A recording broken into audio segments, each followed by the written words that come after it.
Bonjour,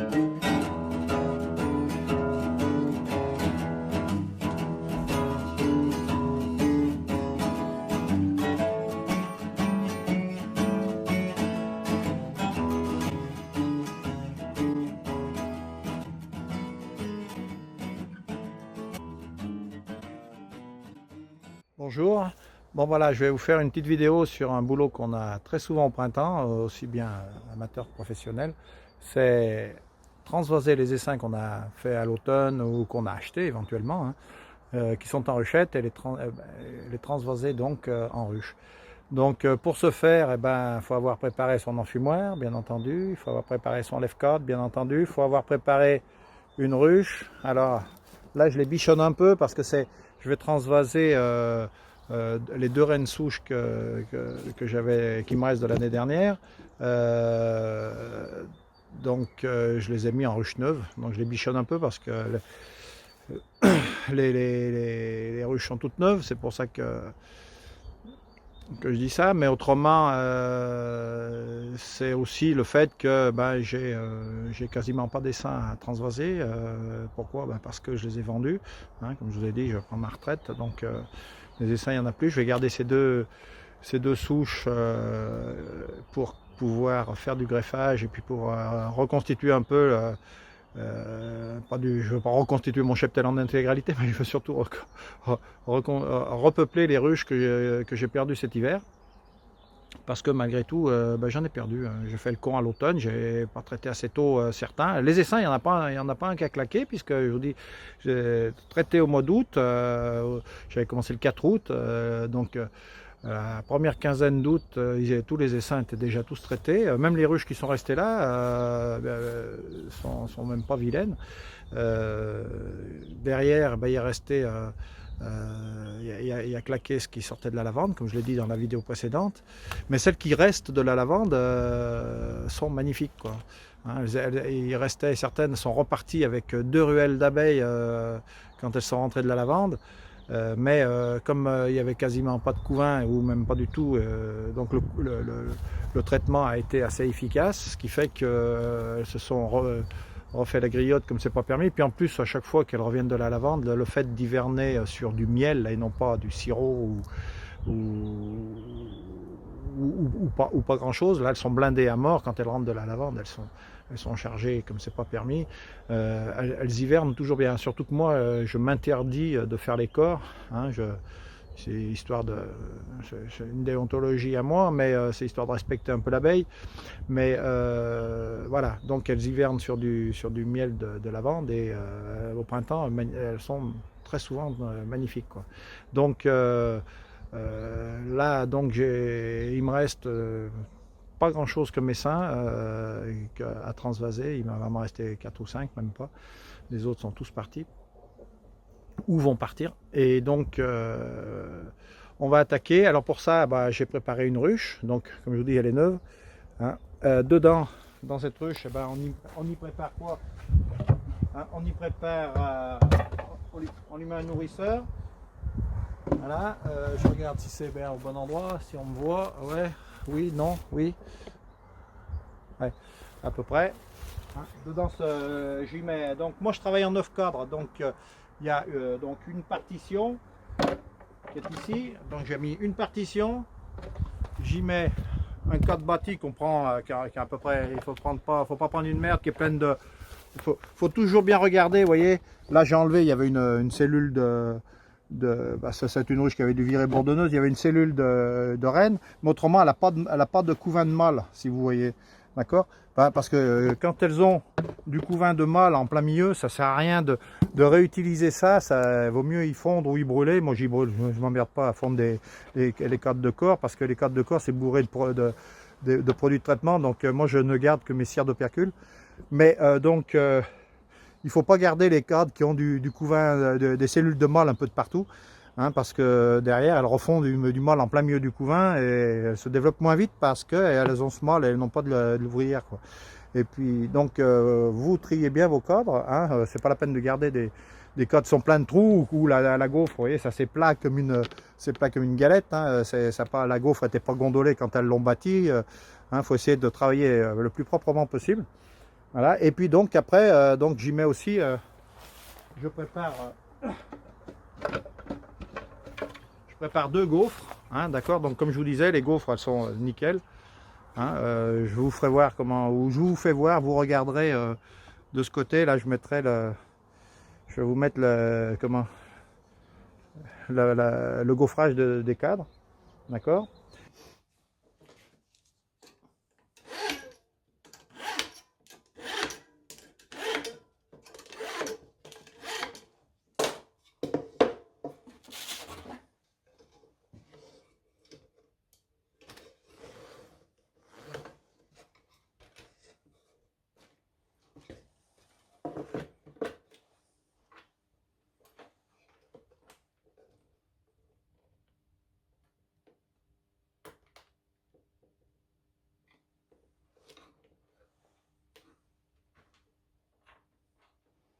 Alors quand on cire les cadres, il faut toujours se faire un support comme j'ai fait là.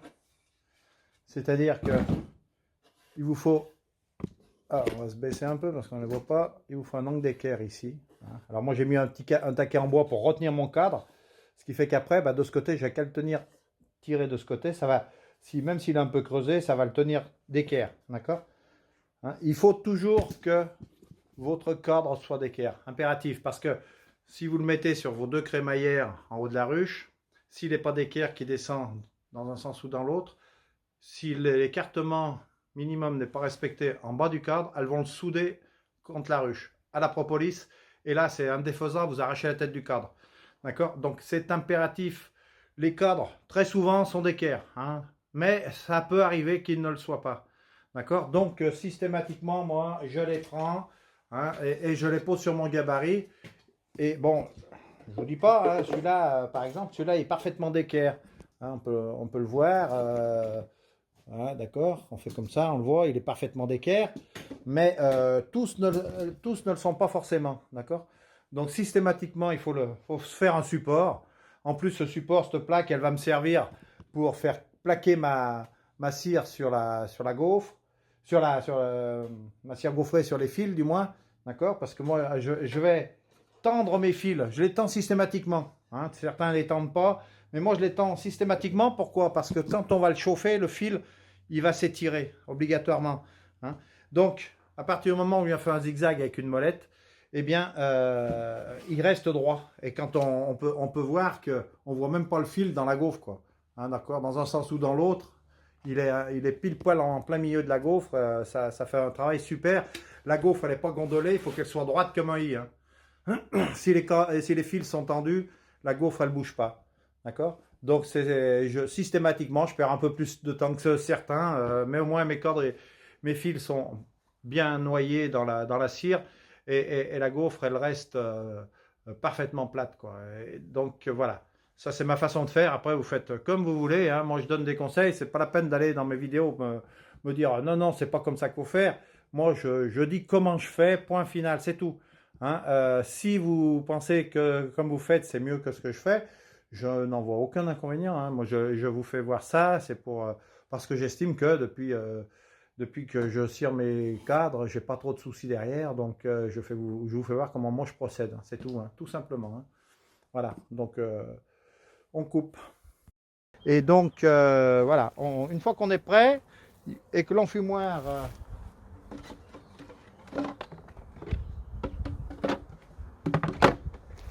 donc une fois qu'on est prêt, que l'enfumoir tourne, comme j'arrête pas de le dire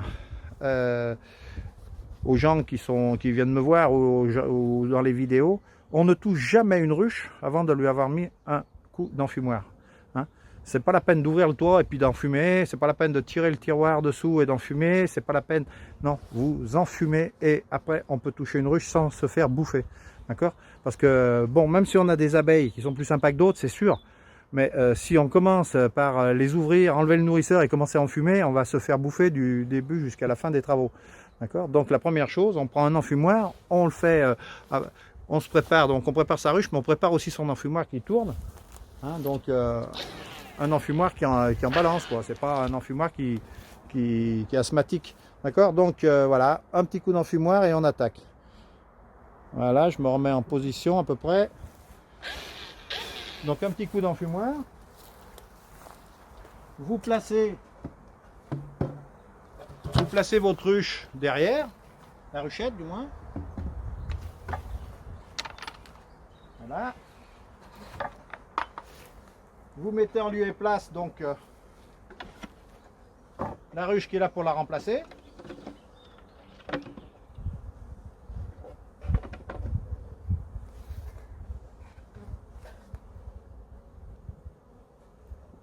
Et après, bah, vous transvasez. Je vais essayer de me vous rapprocher un peu. Je ne sais pas si si ça sera plus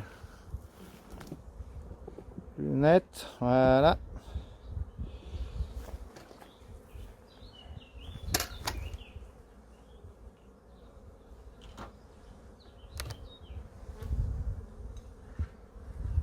Alors là, le nourrisseur collait pas. Pourquoi? Parce que c'est une ruche que j'ai regardée il n'y a pas longtemps.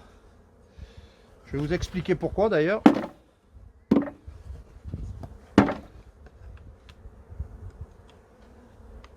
Donc toujours enlever la... Moi je travaille avec les cuillères parce que ça évite d'avoir de la propolis sur le toit. Mais toujours enlever parce que il y a la rigole là, d'accord? Entre la planche anti-noyade, il peut y avoir la reine, puis il y a toujours des abeilles. D'accord? Donc on y met un petit coup, puis voilà. Alors pourquoi je l'ai regardée fréquemment? Parce qu'elle a un souci, cette ruche. Elle a un souci, je ne sais pas si je vais pouvoir vous le faire voir, mais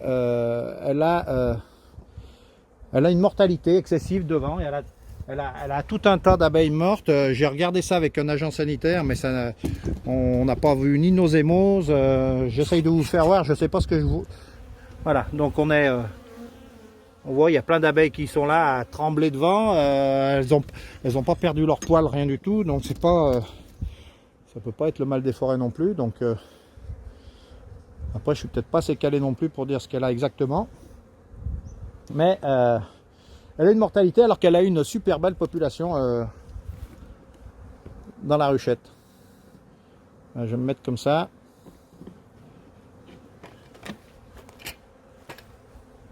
Donc alors là, un petit coup d'enfumoir. Et puis toujours bien faire attention de ne pas écraser la reine. Attendez, il y a mon truc qui se casse la figure un peu là. Ça ne va pas le faire. Voilà.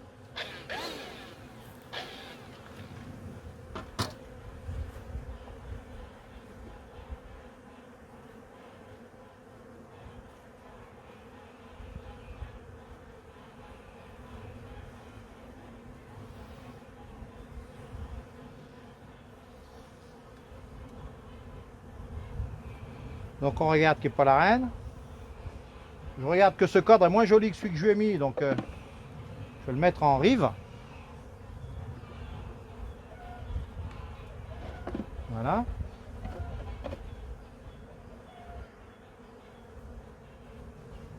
Donc là, qu'est-ce qu'on constate? On constate que c'est déjà du couvain là, d'accord, hein? Recto verso, un joli cadre de couvain bien operculé. Hein, ouais, voilà. Mais ma reine n'est pas dessus, donc qu'est-ce que je fais? Moi, je fais toujours comme cela. Je mets ma gaufre et je mets mon cadre de couvain. Après, d'accord? Normalement, c'est entre le pollen, mais le pollen, il est sur un cadre qui est pas chouette, donc elles le bougeront un peu. Surtout que là ils annoncent aujourd'hui et demain assez tempéré, donc elles vont avoir le temps de bosser dessus.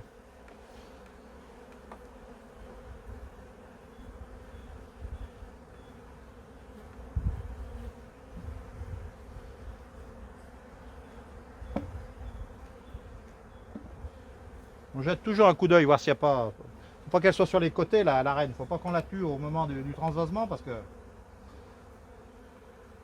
Si on la tue, ça sert à rien, de transvaser.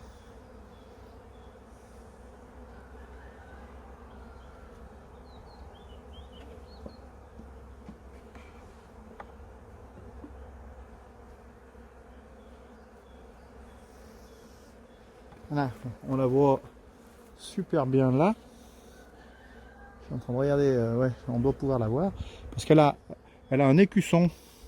C'est un autocollant marqué 98 ou 86, je ne sais pas dans quel sens il faut le regarder. D'accord? Donc en vert fluo comme ça se voit super bien. Donc ça c'est une reine du rucher des Trois Frontières.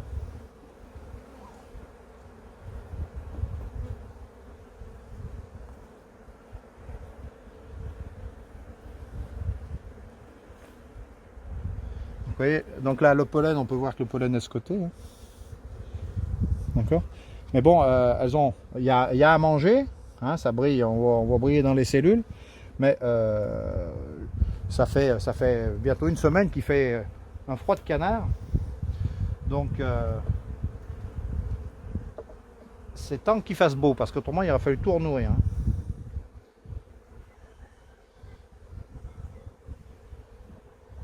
Voilà, donc la gaufre entre le pollen et le couvain, d'accord. Donc après, qu'est-ce que je fais? Vous mettez un coup d'enfumoir dans le... Vous remettez votre nourrisseur.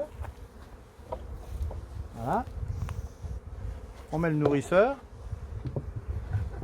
Vous remettez un coup d'enfumoir dans la ruchette et vous la tapez par terre. Pourquoi? Parce que toute la poudre de cire, quand elles retravaillent le cordre au printemps, ça fait un tas de poudre au fond des ruches. Ça évite de leur balancer sur la tête des cordres. D'accord? Donc vous la tapez devant, vous mettez, comme je vous ai déjà expliqué, mettez une échelle, un petit bâton, hein, et puis toutes celles qui doivent remonter remonteront. Voilà.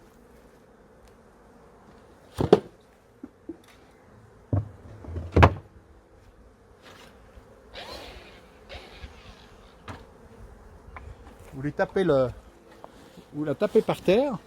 Je me recule en même temps. Hop. Vous la tapez un coup par terre. Ça décolle toutes les abeilles, puis après elle tombe en pluie, vous voyez. Voilà, tout simplement, le transvasement est terminé.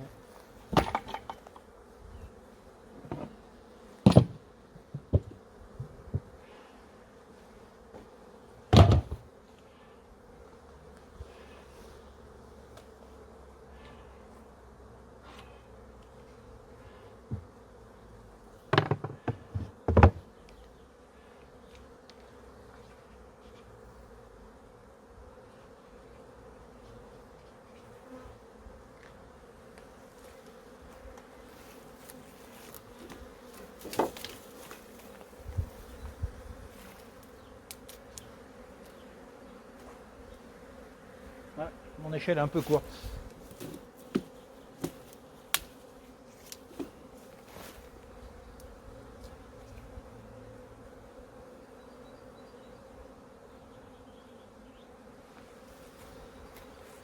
Voilà, un petit coup d'enfumoir pour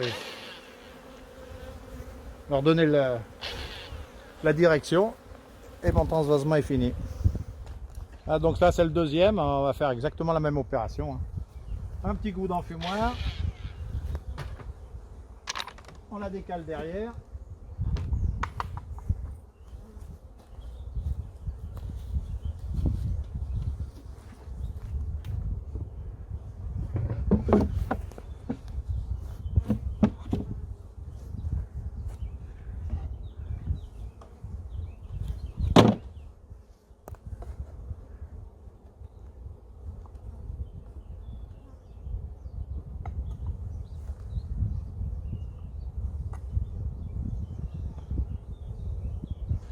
Comme celle-là par rapport à l'autre, elle n'a pas cette mortalité que j'ai en permanence sur l'autre, qui j'espère va se calmer avec l'arrivée du pollen. Celle-là, elle est beaucoup plus populeuse. Elle est beaucoup plus lourde aussi, elle a beaucoup plus de bouffe. Donc je vais essayer de vous rapprocher un peu parce que bon, encore rien y voir. Toujours on regarde qu'il n'y ait pas la reine, bien entendu. Hein.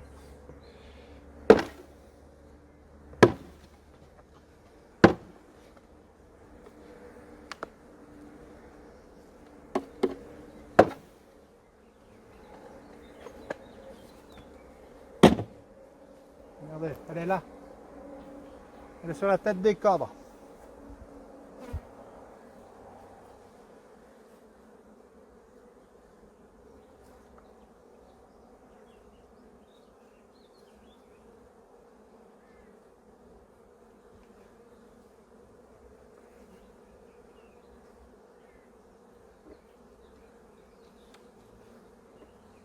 Alors pareil, quand les cadres sont collés les uns aux autres avec des constructions marginales en haut, là, anarchiques plutôt, faut toujours couper sur le cadre qui va rester en place. Celui qui monte, il part avec les gros tetons.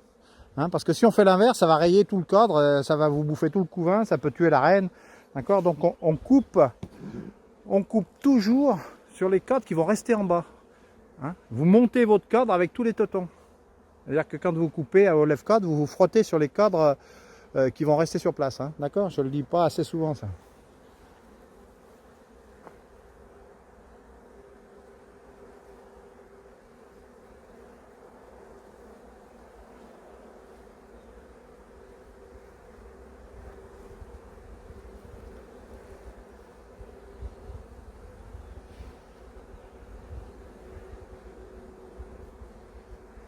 Donc ça c'est le cadre de pollen, mais c'est dommage on le voit pas, mais là je vais pas pouvoir, je vais pas pouvoir le mettre en rive parce que si on regarde bien là, je sais pas si on y voit, mais c'est même éclos, elle a pondu sur ce cadre, d'accord, et de l'autre côté aussi, d'accord, donc elle est pas sur 6 cadres de couvain, elle c'est temps quand même de la transvaser.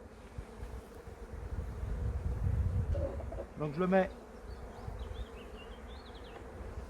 en avant-dernière position, même une position avant même, d'ailleurs je vais faire autrement.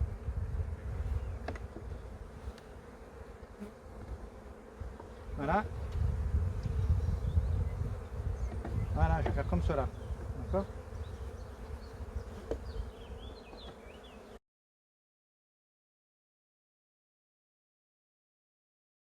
Je l'ai vu tout à l'heure, elle pareil, elle a un écusson, ça c'est une Joss Gut, mais elle a un cadre de couvain monstrueux, parce qu'il n'y a pas un trou quasiment, et puis il va en rive. Comme je dis, ça c'est, voilà, d'accord, je vous le fais tout voir à peu près. De ce côté, à peu près pareil, ça commence déjà à éclore au milieu, là, on voit. D'accord? Donc ça, dans une semaine, ça dégueule de monde.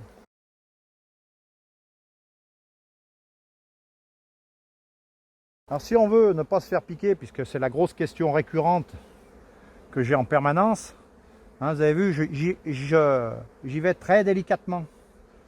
Hein, on ne va pas plus vite en balançant des coups de lève-corde dans tous les sens. D'accord? Surtout pas balancer un coup de lève-corde sur les abeilles parce que c'est un dixième de gramme, c'est un peu fragile. D'accord? Donc si vous voulez voir ce qu'il y a dessous, éventuellement vous soufflez un petit coup, ça les écarte, vous y passez les mains, ça les écarte aussi. Hein, mais surtout pas le lève-corde. Hein. Je sais que c'est avec le lève-corde, ça évite de se faire piquer, mais c'est pas la bonne solution.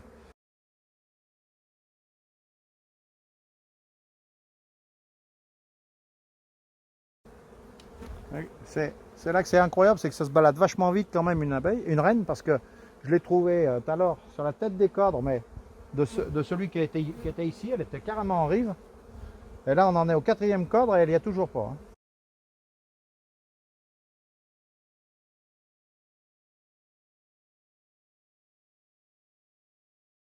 Alors ce qu'il faut bien regarder aussi quand on transvase et que, bon là ça craignait pas trop grand chose parce que le temps s'y prêtait pas, mais vous voyez ça, ce qu'on voit ici là, on appelle ça une ébauche de cellules. Donc là elle est refermée donc ça craint rien, mais après il faut toujours mettre un petit coup de doigt dessus. Vous l'ouvrez un coup comme ça et vous regardez s'il y a un œuf au fond. D'accord, hein, parce que après on appelle ça, on dit que la ruche est en cellules pondues. Le fait d'être en cellules pondues, ça ne veut pas dire qu'elles vont essaimer demain. Si vous leur faites la place nécessaire, si le temps s'y prête pas, elles peuvent rester 2 semaines, 3 semaines, 1 mois en cellules pondues. D'accord, hein, est-ce qu'elles changent l'œuf ou est-ce qu'elles ne le couvrent pas? Je ne sais pas, je ne pourrais pas vous le dire, mais elles peuvent rester très longtemps en cellules pondues. Quand la larve est éclose, quand on appelle ça une cellule en gelée, là, il faut impérativement intervenir, c'est-à-dire soit vous enlevez un cadre de couvain, soit il va falloir lui faire de la place, quoi. Parce qu'autrement, ça va pas le faire. Il faut enlever soit du couvain, provision, tirer un dessin dessus, soit lui faire... soit faire comme je fais sur mes ruches de production. Hein. Sur mes ruches de production, moi je tire jamais un essaim. Je fais les cellules tous les 5 jours. Enfin, je vais y arriver à soulever ce truc là. Je fais mes cellules tous les 5 jours. Quand, bien sûr, il y a des fois on ne se prend pas le temps. Hein, quand on ne peut pas le faire. Alors, 6 jours ça peut passer, mais il faut les faire tous les 5 jours parce que une cellule à 10 jours ou à 11 jours, elle peut éclore et si ça éclot, c'est mort, quoi. D'accord? Donc si ça éclot, c'est que l'essaim va foutre le camp. Ou il est déjà parti. D'accord, donc c'est soit on enlève de couvain une provision, on remet 3 gaufres, ça la calme.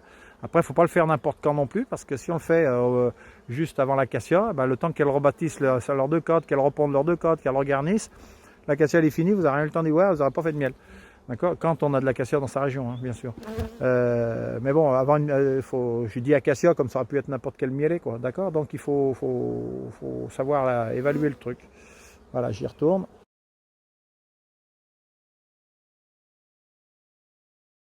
Alors le truc incroyable, c'est que malgré son écusson violet, vert fluo du moins, elle m'est passée à travers, je ne l'ai pas vu. Je ne l'ai pas vu sur son cadre, à travers toutes les abeilles, je ne l'ai pas vu. C'est pareil, il est pondu recto verso celui-là. Mettre la gaufre, c'est jamais bien bon de mettre une gaufre sur le côté. Pour la bonne et simple raison, c'est qu'elles peuvent la bâtir en mâle. Donc là, il faut bien vérifier qu'elle ne soit pas dans la ruche.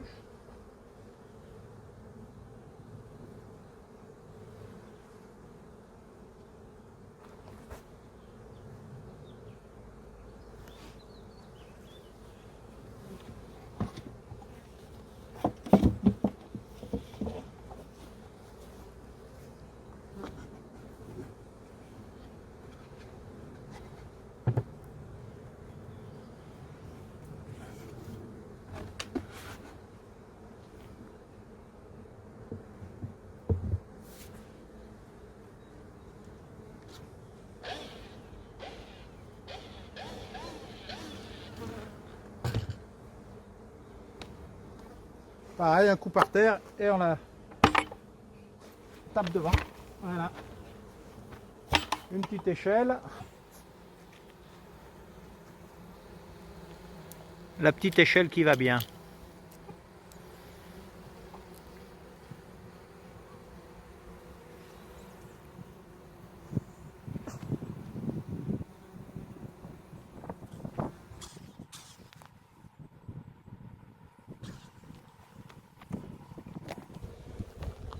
Voilà, donc le transvasement est terminé et j'en ai pas d'autres à transvaser, donc pour moi c'est fini, donc je vous laisse, à bientôt, au revoir.